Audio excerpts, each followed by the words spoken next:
Naging abogado po ako, naging lingkod bayan. At yan po ang laging nasa puso ko. Matulungan ang ating mga kabataan na magkaroon sila ng tunay na edukasyon. Hindi lamang po yung makapag-aral sila sa kolehiyo, pero magkaroon sila ng sapat na kaalaman sa iba't ibang panig po ng edukasyon. At importante po na maintindihan po ito ng ating mamamayang Pilipino na may pag-asa pa rin ang buhay dito sa Pilipinas. Yung pong naumpisan ng ating Pangulong Digong noong 2016 nung siya ay tumakbo, labanan po ang droga, labanan ang kriminalidad, labanan po ang kahirapan, ay atin pong ipagpapatuloy yan sa mga panukalang batas na ipapasa natin sa Kongreso at saka sa Senado. Kaya nakikiusap po ako sa inyo, mga kapartido sa PDP Laban, huwag tayong uurong sa laban na ito. Labanan natin ang kasamaan na umiiraw dito sa ating bansa. Alam naman po natin yan na hindi na kailangan pong isa-isahin natin. Pero kitang-kita natin ang nangyayari sa ating bansa. Meron po tayong dapat na labanan ang kahirapan dahil ito ang magbibigay ng tunay na magandang kinabukasan sa ating bansa at sa bawat mamamayang Pilipino.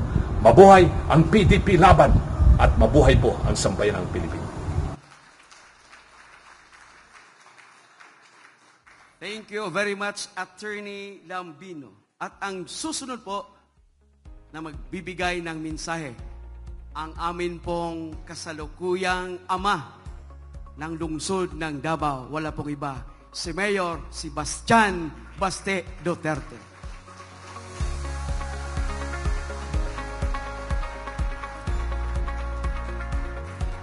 Thank you.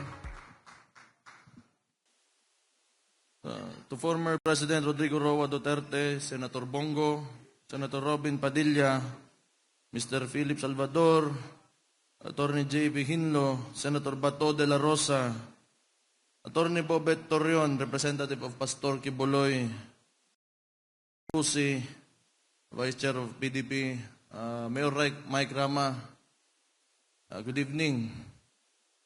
Yung mga wala dito sa papel, good evening din sa inyo lahat. Sila lang yung nakasulat, sila yung ginatawag na mga dagkong tae, kaya sila lang yung nandito. But anyway, at this crucial juncture, magsisimula na yung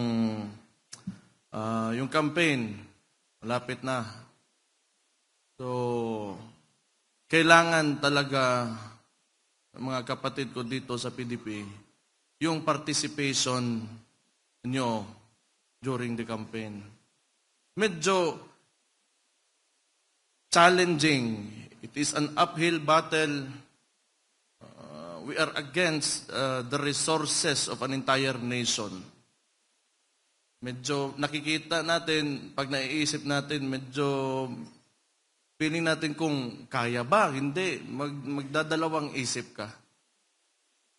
Pero I do believe that having or creating a country that embodies our ideals and aspirations does not come that easy. Kaya nga, may mga taong binibigay yung buhay nila. Tulad ni Rizal, sila Bonifacio, mga sundalo na nakipaghimagsikan sa mga bukid, laban ng insurgency, mga pulis na binigay ang kanilang buhay para tayo ay mabuhay ng mapayapa at maunlad. So, yun na nga, hindi madali talaga kung gusto natin ng bansa na pinapanaginip natin na makamit.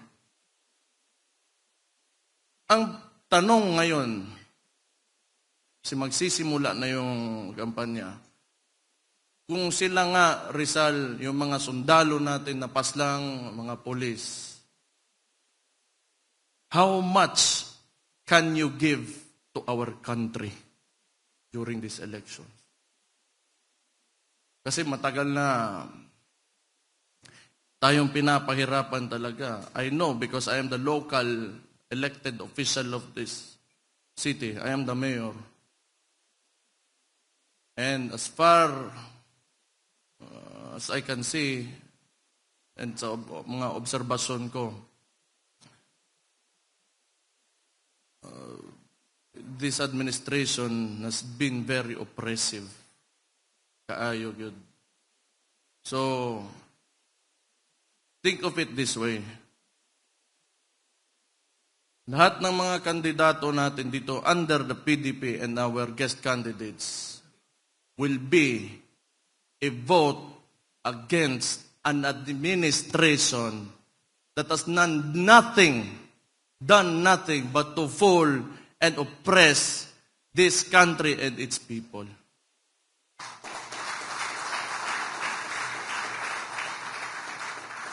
Pero yun na nga, medyo mahirap lang, or as we see it, and again, I will reiterate, because we are up against the resources of an entire country. And seeing how centralized government is working now, medyo problema yan. But, kung maalala nyo, 2016, where was Rodrigo Duterte in the surveys? Nasa pinakababa. He was least expected na manalo for the presidency.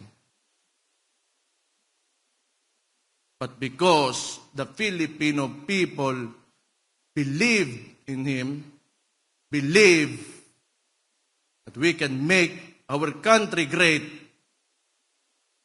and dahil sa tulong o sa kagustuhan ng mga ordinaryong mamamayang Pilipino, nakapaglagay tayo ng presidente that embodied yung ideals and aspirations ng bawat Pilipino. So, naniniwala ba kayo na kakayanin natin to? Di, okay na.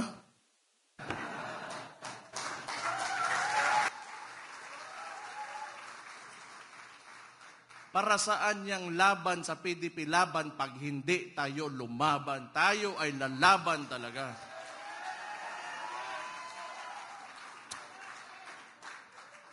Mabuhay si Pastor Kibuloy. Mabuhay si Atty. Hinlo. Mabuhay si Congressman Marcoleta. Mabuhay si Senator Bato de la Rosa. Mabuhay si Senator Bongo. Mabuhay si Atty. Lambino. Mabuhay si Epe Salvador. Mabuhay si Atty. Bondok. Mabuhay ang Pilipinas. Magandang gabi sa inyong lahat at salamat. Thank you.